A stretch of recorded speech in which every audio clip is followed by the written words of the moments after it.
both certified in psychiatry and neurology, both certified in addiction medicine, an MBA in hospital management. He also has a psychopharmacology fellowship and a fellowship with the Chicago Institute of Psychoanalysis. He's currently the chief medical officer at Georgetown Behavioral Health and has been a very awesome colleague when I worked with him in the past. So I'm going to let Dr. Noor talk to us a little more about teen suicide prevention. Dr. Noor, it's yours.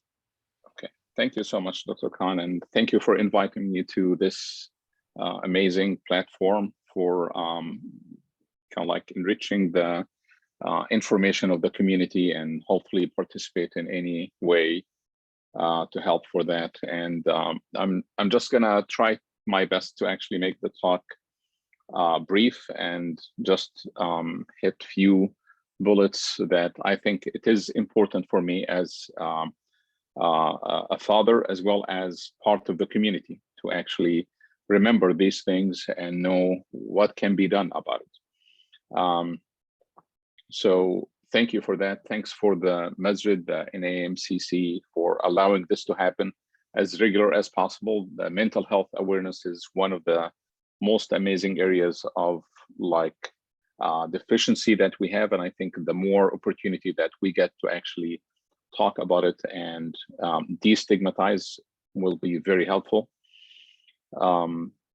One of the main things that I have noticed in the community a lot of the times that we think of mental health as more stigmatizing than most of the people. And when I'm saying we, I mean like by people from different backgrounds that has not been really raised here, born here, things like that, culturally wise, and even from like Islamic point of view, we look at this in a different way. And that's why I hope this is an eye-opener. And I know I'm not the most qualified in this area, but I found the material that I have, and I just wanted to share with everybody and brothers and sisters and so forth. So that's just an introduction about my talk. I'm going to be passing quick, and I'm going to depend on Dr. Khan and Brother Altaf if there is questions, so feel free at any point. So without anything, I'm hoping the everything is shared on the screen. The suicide has been one of the major areas of the teens, as we see from this slide. This is death rate per 100,000 from the age of 15 to 19. For like this is specifically has been a study done in 2016, and without getting too much detailed or too much sophisticated, you see the homicide and the suicide, they're going to be between 8.7, 6.6, around this numbers. Keep in mind, this is 2014 to 16. So the second and third leading cause of death in teenagers, which is scary, actually. So this is in one of the studies. This is another different study that they said homicide and suicide, they respectively second and third leading cause of death, 15 to 19, and this is another study in 2017. So this will give you an idea about why it is important to actually open up your brain cells and your mind about this matter, because it can happen and nobody wants this. This is a hugely impact on the families and everybody, and you definitely don't want to lose that. And I'm just gonna ask a few things. So in your mind, you would think, okay, so I need to know what is the gender that mostly will be affected by that. Is there any specific between boys and girls for the one who attempt or complete, which age group? I have a teenager that is like 14 or 15. Should I be concerned? What race? I mean, like, is it all the same and all this? So a lot of questions may raise. Without making you getting more like what they say, like at the edge of your seat, I want to share this with you. And I know that this was something that from the Washington Post, as you see, and I'm sorry if the screen is not very clear, This from Washington Post came on April, and that's what triggered me to actually present that. Just to let you know, the 6 family members shot to death in Texas after brothers formed murder-suicide pact. The police said, this is a picture of them. As you see under the picture, Farhan Tawheed, 19, and Tanvir Tawheed, the 2 ones on the left, they attempted suicide and killed the rest of the family.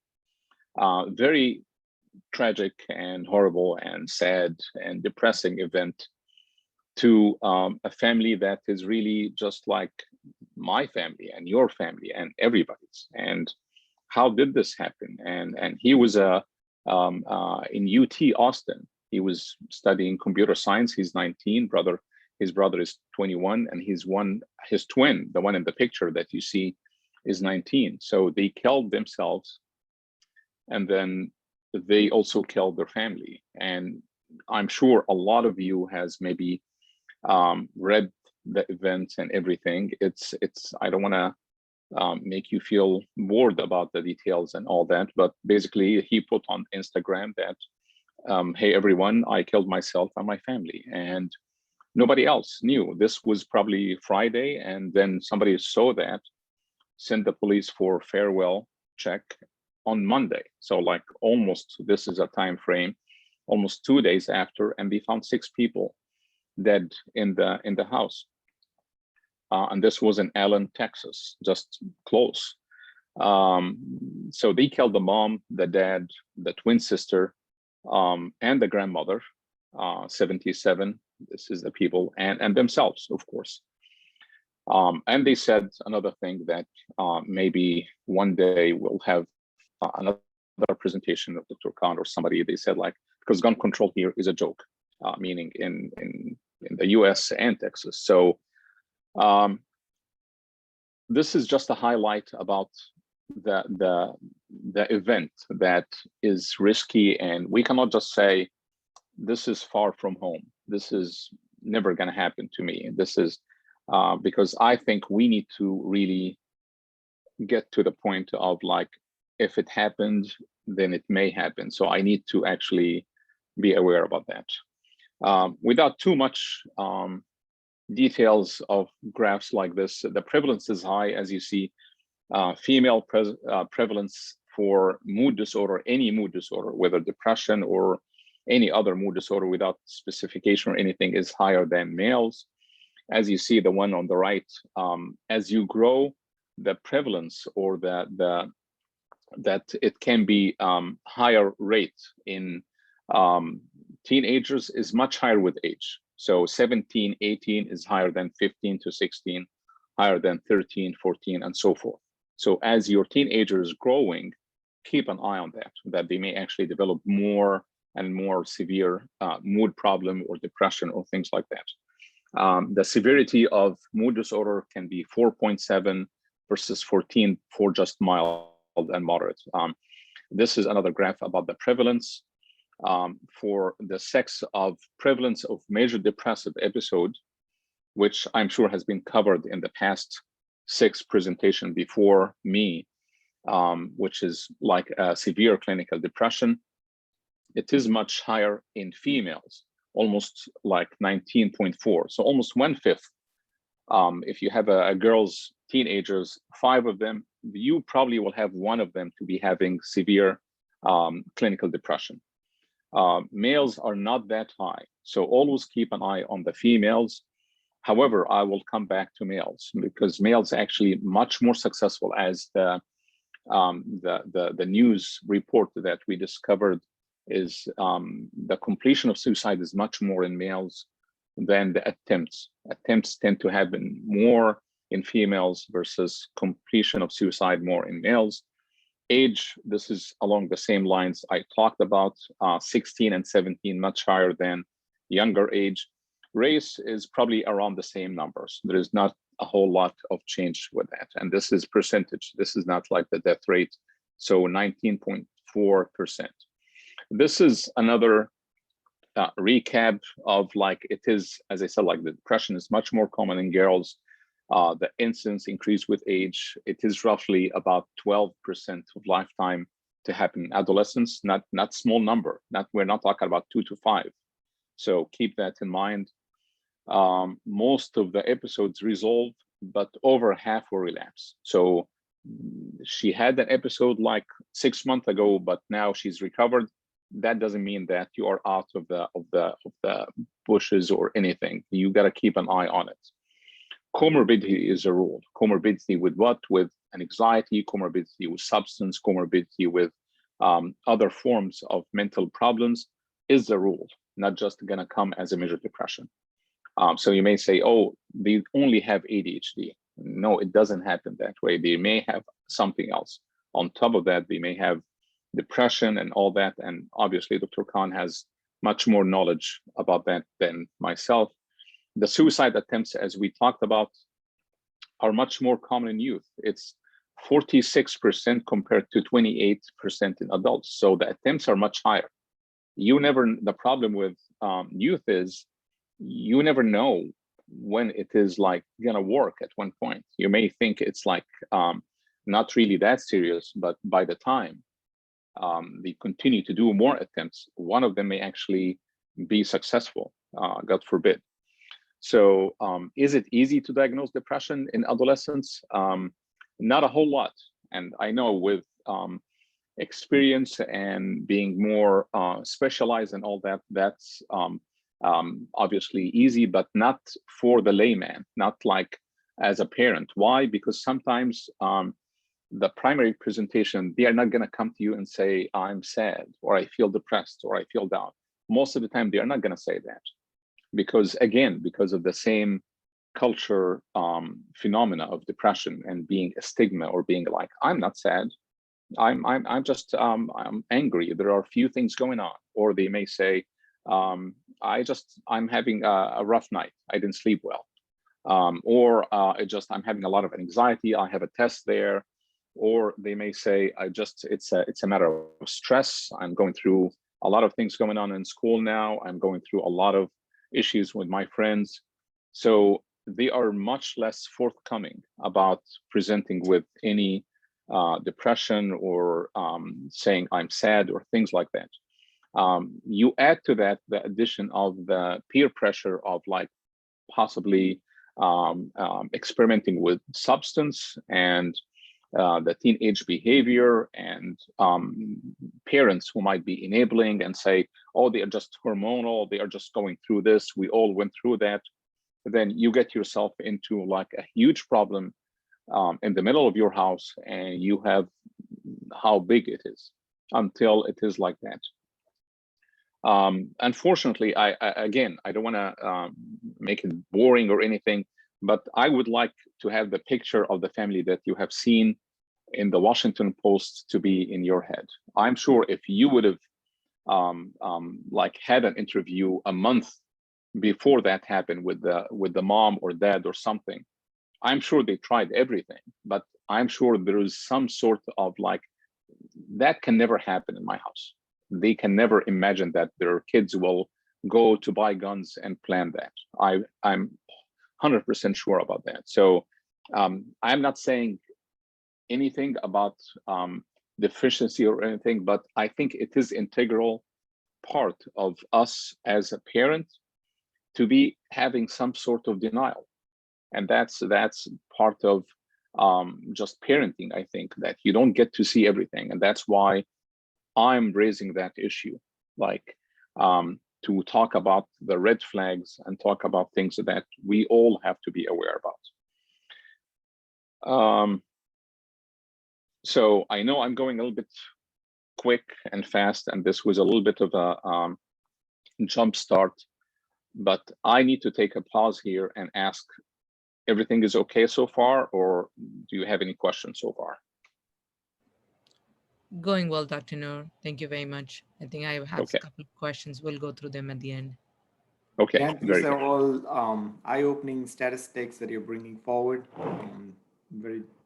It's not easily, we cannot see it in when we look at it individually, but these are big numbers that really need to be looked at closely.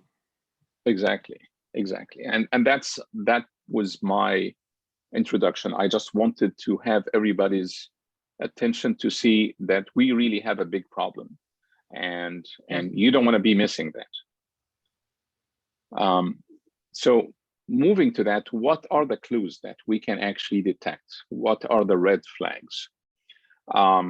So this is some of that, and I'm going to be talking in a like few minutes about clues and like risk factors and things that you may have seen.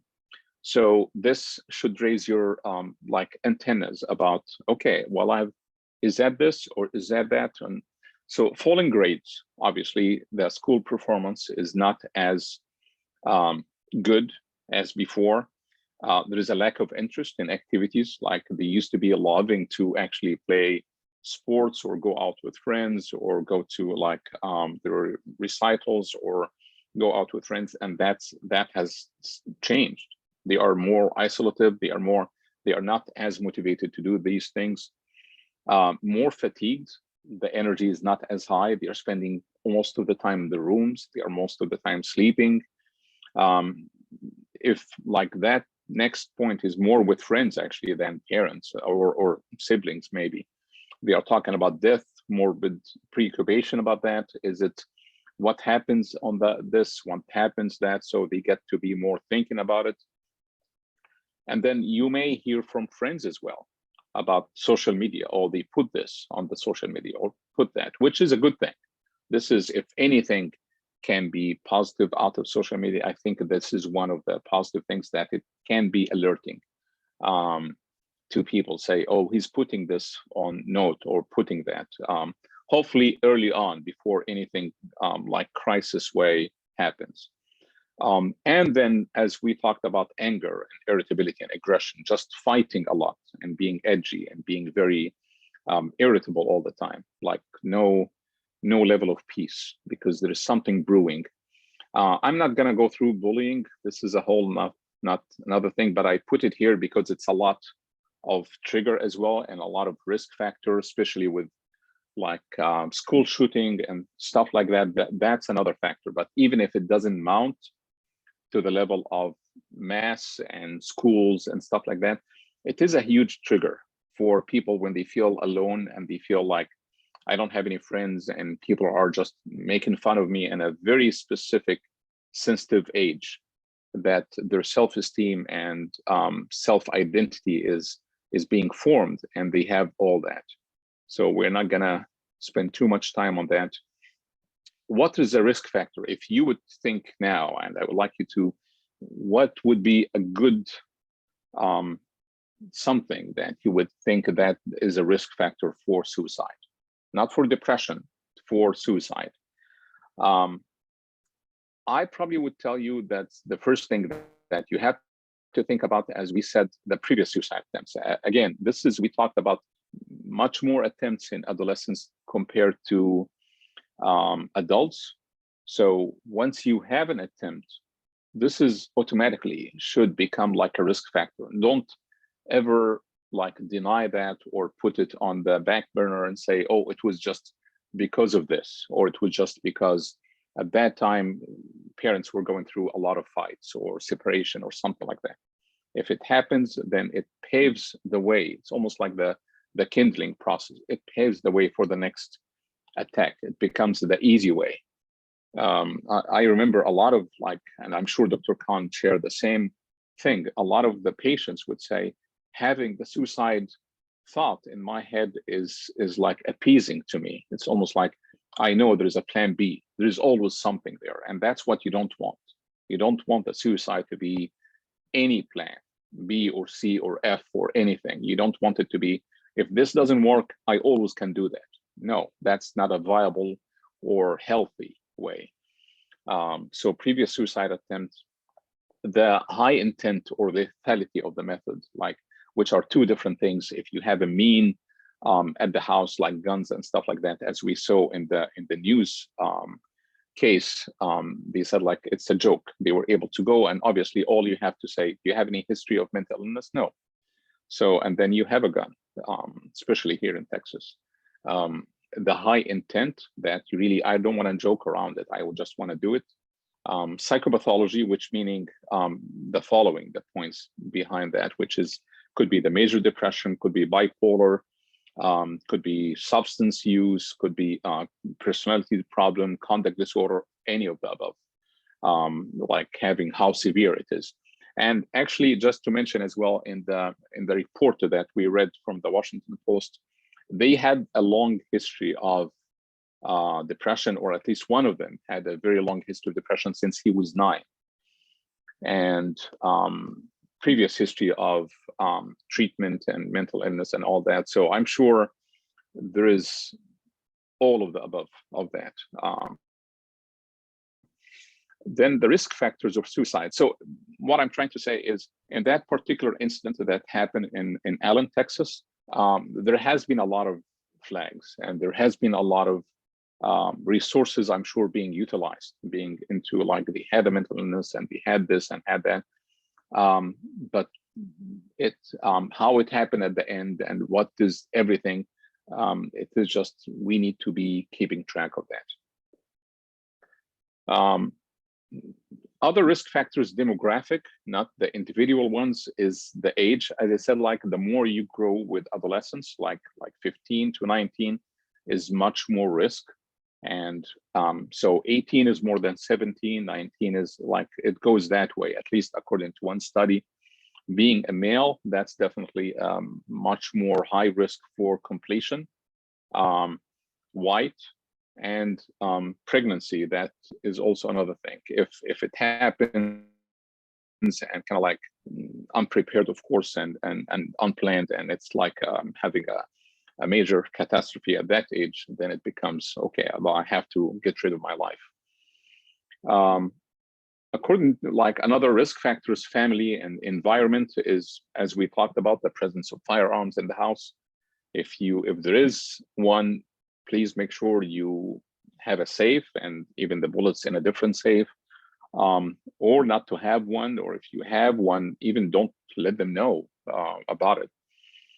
Family pathology, discord, if there's a lot of, as I mentioned like before, like there's a lot of fighting, a lot of going through maybe divorce, custody battle, things of that nature, without getting help. I mean, like we know that is very common and all that, but get help as soon as you can. I mean, like family therapy and individual therapy, all that definitely can alleviate a lot of that. Abuse, physical or sexual, that's obviously a huge factor as well. The continuation of abuse and the maintenance of abuse, that definitely is a big factor for suicide. And the history of violence, if there is, and that happens with the family dynamics as well. When there is a parent who has like maybe a substance issue or a violent episodes, or another like mental illness, like bipolar or something of that, and unable to control it, that makes it difficult, because a child sometimes doesn't have an outlet. So they see the world like, okay, well, there's no way out of it except that. Recent stressors, like maybe legal problems, arrests, as I said, like the brain of the adolescents is not as able to cope and not as mature as really adults. And they see everything being very huge and dramatic and like the end of the world, basically. So when something happened like this, like arrests, legal issues, and pregnancy and separation, how many times, I'm sure I've asked Dr. Khan, how many times break up with a girlfriend that they've been together for like sometimes even a month or 2 months, that will trigger suicide.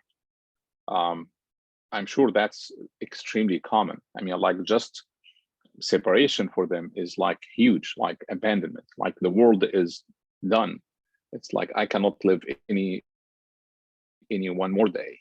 I'm gonna go through the out of character behavior and then take another pause quick, because I know we are going quick, and I'm trying not to make it as boring. If you notice something like a change in attendance, as I said, like in school, or failure in grades or in assignments, and as we talked about, lack of interest, withdrawal from friends, sudden change in appearance, all of a sudden they are like adapting a different appearance, or very out of character behavior, like things like that should trigger you, that these are red flags for depression, and I have to really go into it. And the making final arrangement, we see that sometimes they give that to friends, or they give his PlayStation to his best friend, say, I don't need it anymore, things of that.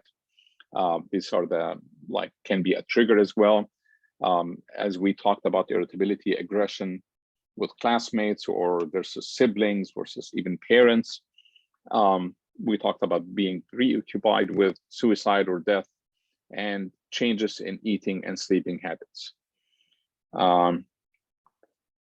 If sometimes there is very risky behavior, kind of like apathy, feeling like I don't care, I don't know, things, this kind of attitude, like this is something, when it is different, when it is out of character. Some of the kids are actually this is their baseline from day one. That's not what we're talking about. We're talking out of character behavior, risky behavior, rebellious behavior, and obviously the use of alcohol or drugs.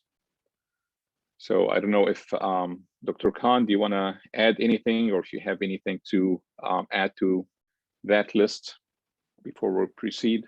No. I'm really hoping to hear a little more of your inpatient experience, and how parents can learn a little more about when your kid is there. And we can hypothetically talk about the Bangladeshi case that happened in Dallas. We can only speculate, but coming out of that, a lot of my friends always had a lot of questions of what did the parents may have done, and if this was the case, what would the parents should have done, and things like that. So once we're there, we'll talk about it. Right. That's absolutely the hope of actually discussion things like that. That we actually raise these points, so we can be more alerted about that, and we'll definitely address the inpatient experience and all that. And some of the people may, again, this is another forms I wanted to be here because there's a lot of myth about suicide in teens, and they see it like being just behavior or just for attention, or it is just rather than being a warning sign, rather than being a real thing. So like, I'm just gonna refute some of them. Some people are saying there is only few warning signs, you couldn't prevent it. And actually the statistics of that is 8 out of 10 who end up killing themselves, they actually give some kind of a warning or clue to others before the suicide, even that it is very subtle. So it is some form of what we talked about that usually happens before the suicide. It's never like everything is good, my grades are good, I'm so interested and all that. Then that most probably is not suicide. Okay, because even in homicide detectives and all that, they have these things, like there is no way that would be suicide if they've been like having everything to be in place, like their grades are good, their activities are good, their social life, they look happy, they are kind of like all this. So that's what you need to focus on. They say if they are talking about suicide, then it's just for attention. That's a myth. More than 70% of basically kids who kill themselves, they made threats or attempts before. So you have to take it seriously. I cannot reiterate that enough to say that just, you got to take it seriously every time, even if like 10 times a week, you got to take it seriously. Don't drop the ball at one of the times and say, no, just for attention. Unfortunately, I mean, this is another point, and I know Dr. Khan, you have seen that a lot. We here in Texas, other states are different. Sometimes the parents may get the kid for evaluation, and the kid will be having suicidal thoughts with a plan.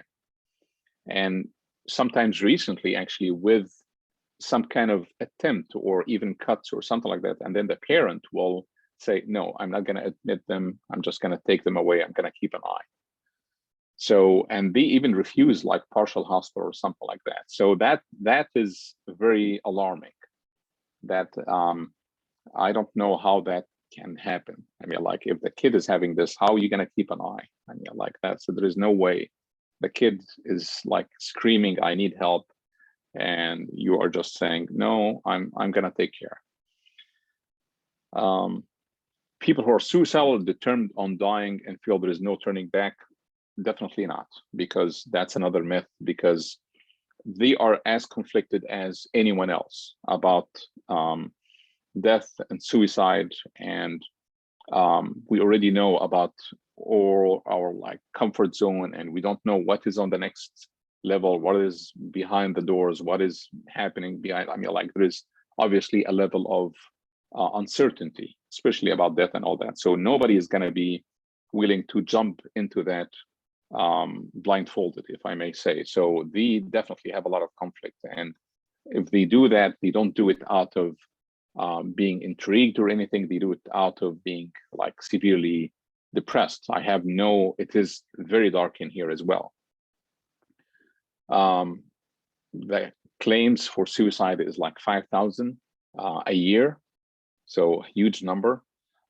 Youth number are actually 200% increase over the last few years. Males are like 80%, 19% increase from before. I'm not saying 80% of males, I'm saying the increase has been huge over the last 10 years. The fastest age group for suicide attempts is actually 10 to 13. Why? It is because it's fast. It's not as high as the older cluster of age, but they are growing. So you got to keep an eye on that. And I know, Dr. Khan, as well, you have seen kids being admitted with even 6 years old and 5 years old and 7 years old and stuff like that. So it's becoming very common, unfortunately. There is no differentiation with social or age or ethnic group. So you cannot say it rarely happens in Bangladesh or Pakistani or Middle Eastern or anything like that. That's just not true. There is no differentiation. There's nothing. Everybody can be exposed to the same risk factor. The boys are much more, as we said, more likely to complete the suicide and more likely to get really the more dangerous way of suicide, the hanging, the jumping of cliffs or high areas or firearms. Girls attempt twice as often. So they can actually attempt a lot, cutting or overdose, but the completion is still with the boys. Not to minimize anything, both are very high risk. Okay, so before we get to the management and all that, I would like to see if there is any questions so far or thoughts or anything so far. I think I'd encourage the participants to start putting your questions in the chat, and then I can always ask Dr. Nour all those questions. But I think it's such an important topic, Dr. Nour, suicide and the understanding of it and what it means. And I really appreciate all the facts that you bring, because I think those numbers are so important for us to understand. I also like the fact that you just sort of mentioned that the more we talk about it's important, because half of the time parents are always anxious that if they talk about it, the kid will start thinking about it. And they also did a research of, I think this is survivors from the Golden Gate Bridge, people who jump off the Golden Gate Bridge in San Francisco. I think 95% of the people who survived said while they were jumping, they were sad that they did it. So there's always a second thought about people who do suicide. It's never that they're 100% sure they want to do it. And I think understanding that, and this is why suicide prevention is one of those preventable causes, they say, because there's room for stopping people from doing this. And how do we get there? And from your inpatient experience, you deal with a lot of these people in general, because they get admitted, and what it looks like to be inpatient, what kind of things you see even in adult kids, what do you like to say to the parents? And those are the few things that we're really hoping to hear from you on this too. Right, for sure. So yeah, I fully agree with all that. As you said, like about the survival from the Golden Gate, most of the people, and you see that a lot in like adults even, and of course adolescents, when they're they don't succeed in the suicide, most of the time they come within a day. I'm ready to go home. I think I've been giving a second chance. I'm so glad everything. There is no way to imagine that I had all the support. Now I had all these, my uncles and aunts and friends are talking to me and kind of like, so, and sometimes it just take like only a few hours to actually realize and have this different mind shift of things in few hours. But the problem is there is a lot of isolation. There is a lot of denial. There is a lot of nobody knows what is brewing inside their homes, and such a stigma and shame. People feel I'm ashamed to have it, and that is why I think it needs to be explored and uncovered and talked about. Parents are huge as well. I mean, like parents can really be a model for all that, regardless of causation or not. I think parents, by just being open and by being, this is depressing, I feel sad like this, and share with the kids. We are not supposed to be like bubbly all the time, and the parents are not supposed to be like the rocks all the time. They have to be a good model to actually seeking help if needed, or speaking about their emotions, or talking about things. I think this is imperative for everybody to know. And I think we are lacking in that part, kind of like getting in touch with our own feelings, if I may say. So getting back to what to do or say, and we'll get into the point about what not to do or say as well. As you, Dr. Khan, just mentioned, the question, reluctance about asking the question. I am afraid if I start to ask about depression or suicide, that it will trigger them. No, it's been triggered way before, and asking the question doesn't actually trigger anything. It's exploring and making sure that I'm always here for you. So you gotta reach out, you gotta talk to me, you gotta be open and really friending them in some way. You have to explain why you're asking, because you notice something. You notice one of these red flags. I notice your grades are this, I notice that, I notice your energy is not as good as before, things like that. So that's why I want to ask you. If you are a sibling or something, you got to talk to the parents, because sometimes, as I said, like the parents are very in oblivious town. They kind of like really focused on the working and maybe 8 to 5 jobs and kind of like paying bills and stuff like that. And they care for the kids and everything, but they are not really into the details. You got to urge them to seek help from the pediatrician or something. Maybe tell your dad, maybe we kind of like go to see a psychiatrist, a therapist. A therapist is usually a first good step to start, and very good alliance to our like profession, really, and kind of like it's another adult, mature ego status that is there that can help with raising the issues that can be conflicting. And then obviously the last line is the mental health crisis or the suicide hotline and the ER and urgent care and all these things. So they say always acknowledge and then care and then treatment. So they have to acknowledge first. So you gotta take it seriously. You gotta say, okay, we need to get help. If you have this level of sadness and anger and all that unresolved conflict, well, let's get therapy. Let's see what is there. What do we have? Listen attentively. You gotta be open-minded. Don't and I'm gonna discuss in another slide what not to do, because parents get caught into not listening. They actually just pick on the first 2 minutes of the child, and then they put their own slides without really listening to the child or the adolescent. Care, you have to voice your concern. You have to show them that you care, you love them, and you have to be calm. You cannot just panic and say, oh my God, and kind of like, this is huge and why and all this, and become like, then they are not gonna share again. ask if they have a plan, because you need to know what level we're talking about. Are we talking about, are you gonna sleep the night here, or I need to take you to the hospital or something? Because it is that serious sometimes. You could be sitting on a very hot situation at home and you are just not aware about it. And then treatment, of course, which is basically why we are here for. What is the point of all that? Not just discovering and listening, but you gotta be able to remove the problem. And as Dr. Khan mentioned, it is very preventable.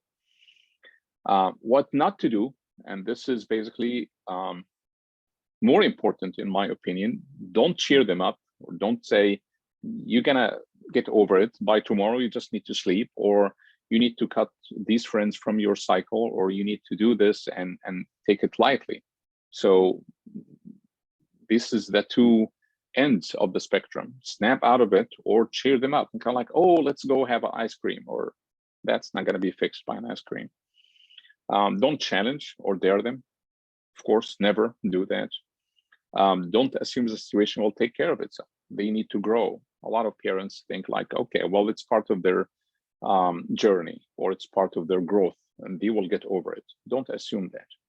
We are all different, and the coping skill that worked for you at one point may not work for them. That's another thing. Sometimes the parents just like to look at the kids like they are the mirror of themselves, which is not accurate. Everyone is different.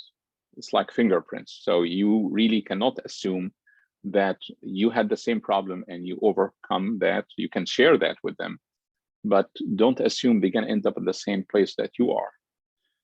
Don't argue or debate moral issues, kind of like, oh, why this would happen, but if this happened. So arguing, don't act shocked or surprised. You got to be calm, as we talked about. And don't be sworn to secrecy. This is mainly for siblings and friends. Kind of like, I'm going to tell you something, but don't tell anyone about it.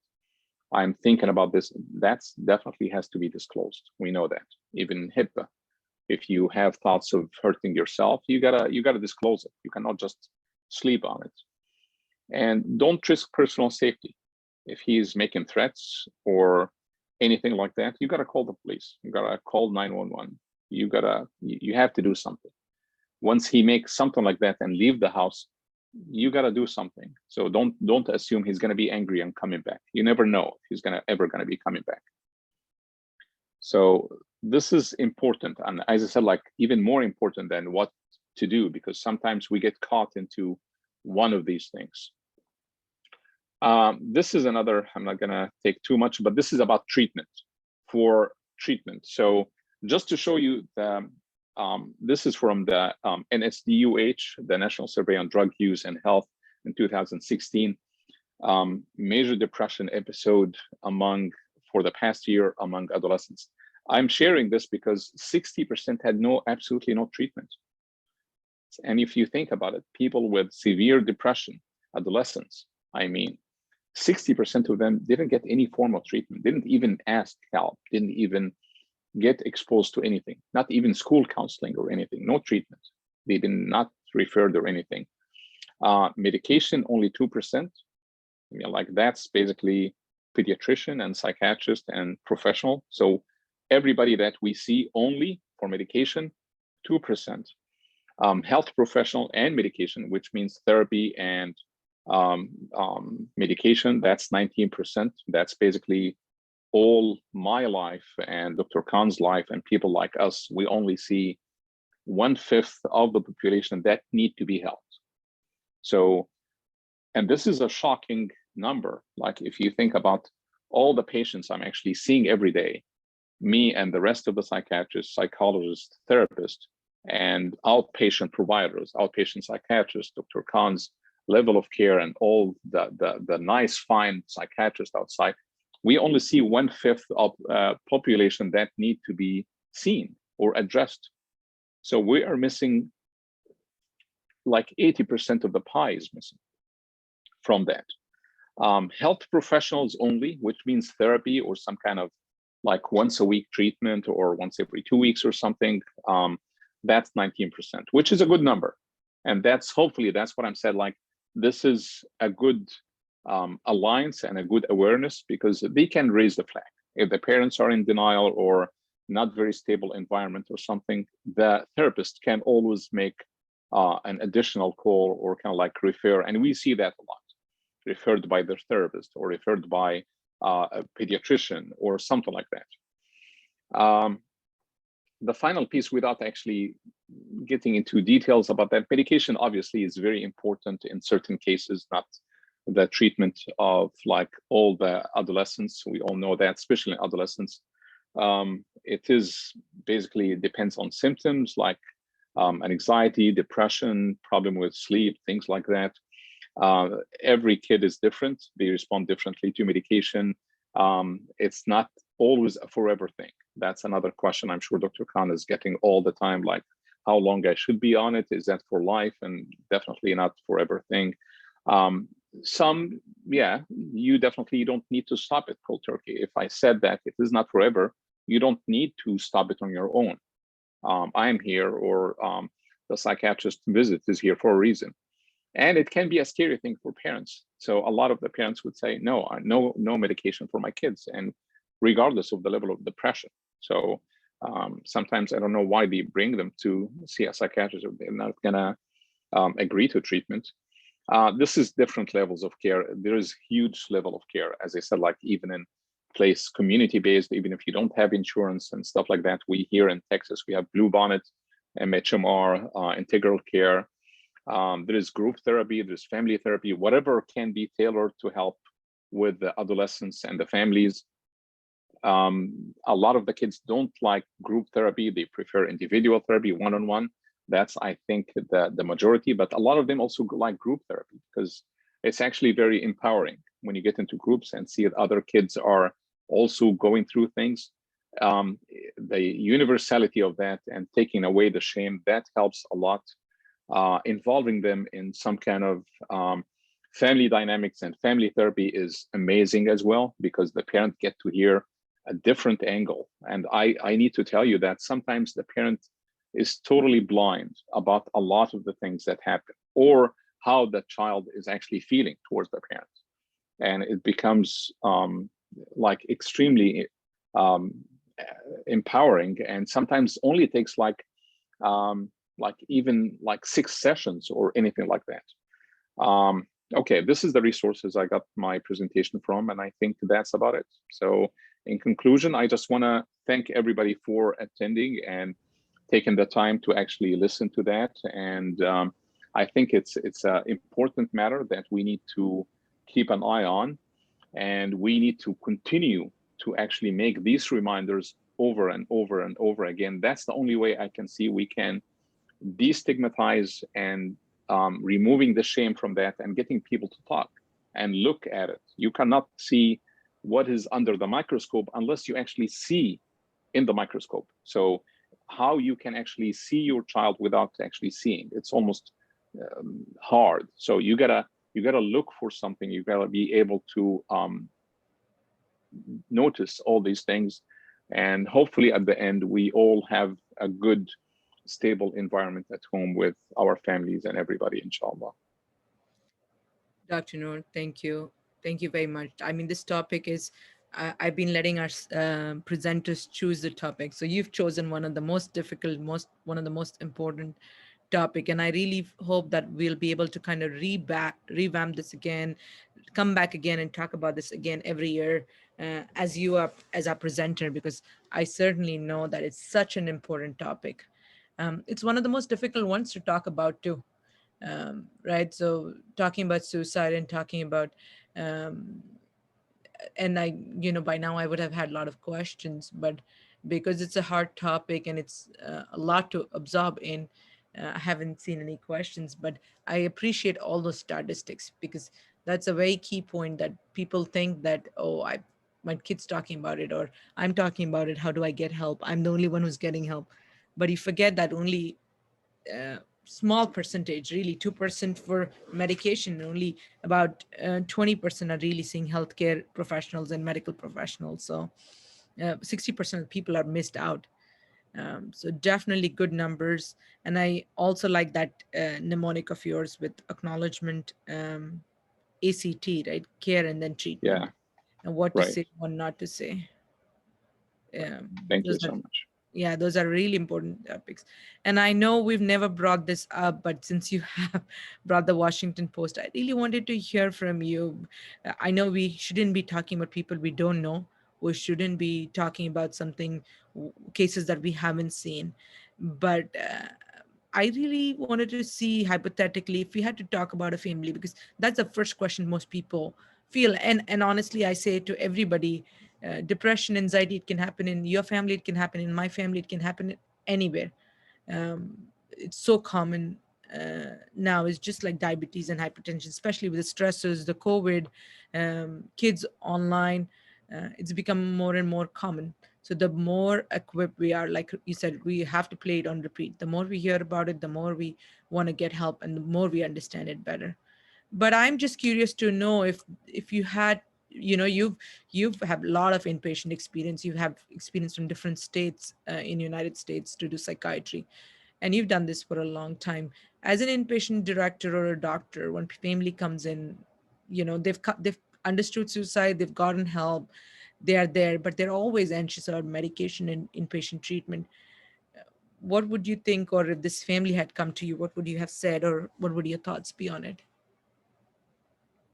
Well, that's a very tough Loaded question, Dr. question. Khan, I Yeah. think. Yeah. And I think um,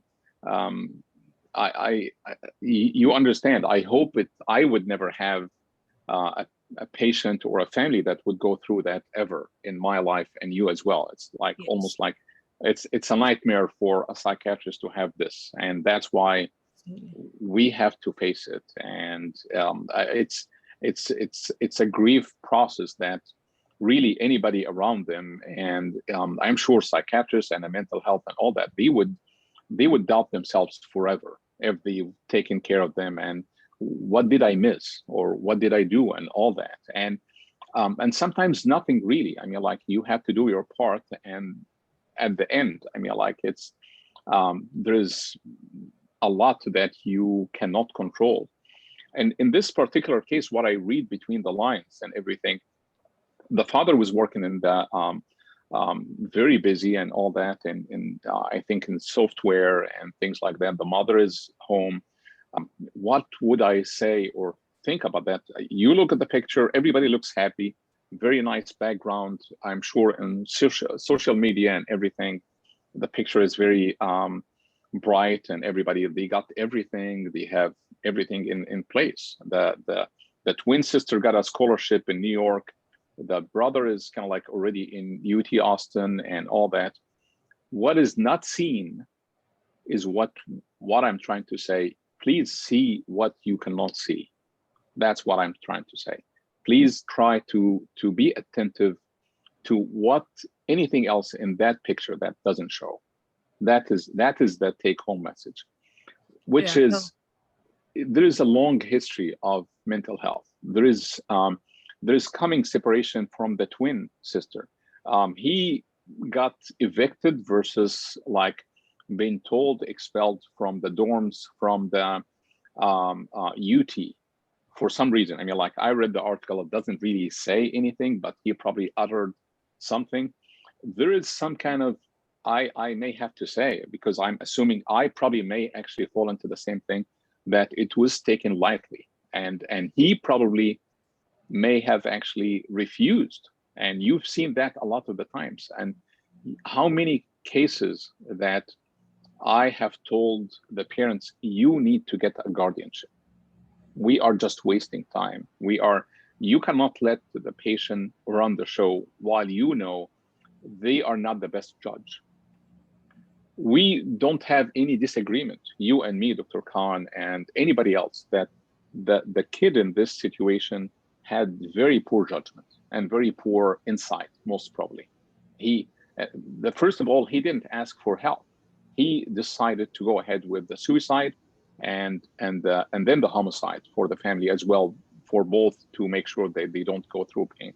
So judgment is gone. So at one point, I probably would say the only way around that is somebody had to take control. And when things are going south, you got to take him to the hospital. You got to get treatment. You got to get some medicine in you to remove that deep-rooted depression as much as possible. You know, that's what I think.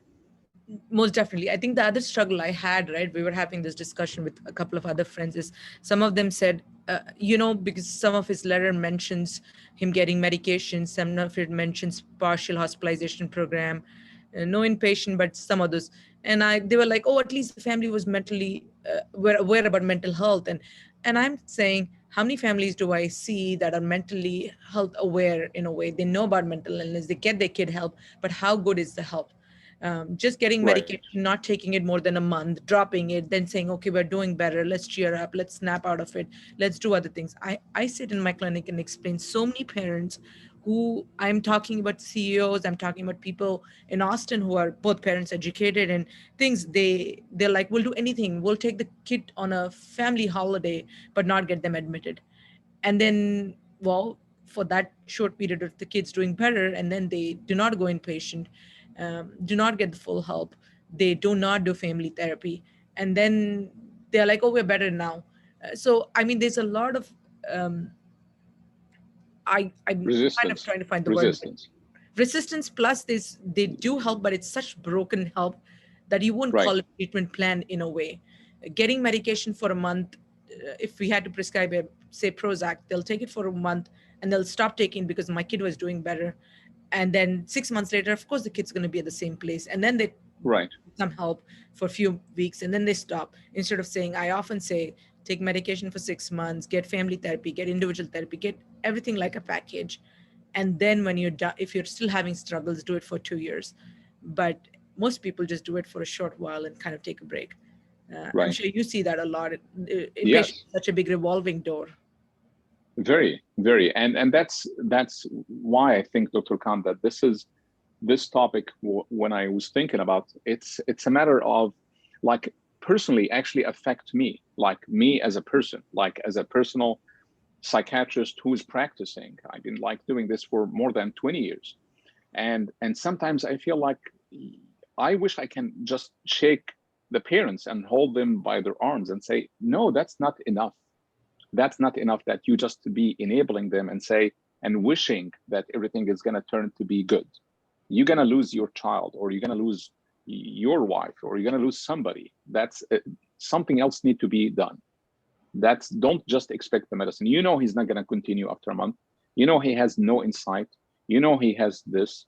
So, and sometimes, I mean, like, you cannot do much about that, but unfortunately, it's like tragic happens because of things of that nature. Right. I mean, I talk about people, if they had a cardiac event, they'll go see the cardiologist regularly. They'll get every possible test that the cardiology mentions. They'll go to physical therapy. If your kid broke an arm or leg, you will take him 6 months to physical therapy, wherever they need to drive. But when it comes to depression, anxiety, they'll do therapy for a month and they'll stop. Because I think the struggle is they don't see the impact of it directly. Right. And it is, I think, back to the point of like being stigma or shame. So they kind of like, okay, he's better now. Let's not talk about it. Yeah. So I think in this family case, there was a lot of sweeping under the carpet. It got help, but did not get it completely. There wasn't a continuum of treatment. So if anybody thinks that they really got help, we don't know. But if hypothetically talking about treatment really means, we really have to dig into how much treatment he got, how good family therapy, and how regular they were and compliant with it. Right. So, no, Alhamdulillah, I think the whole goal of this mental health awareness series is really talking about these kind of things, being able to bring this again and again. So we are all aware, educated, and the more we talk about it, the more easier it becomes in our community and takes away the stigma. Of course.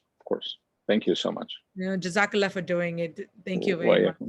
Inshallah, we'll hope to see more of this topic again from you, or even next year again on a repeat maybe. Okay, inshallah, of course, anytime. Thank you so much. Thank you. Thank you, brother. Thank you, Sister Afshan. Jazakallah khair. Thank you.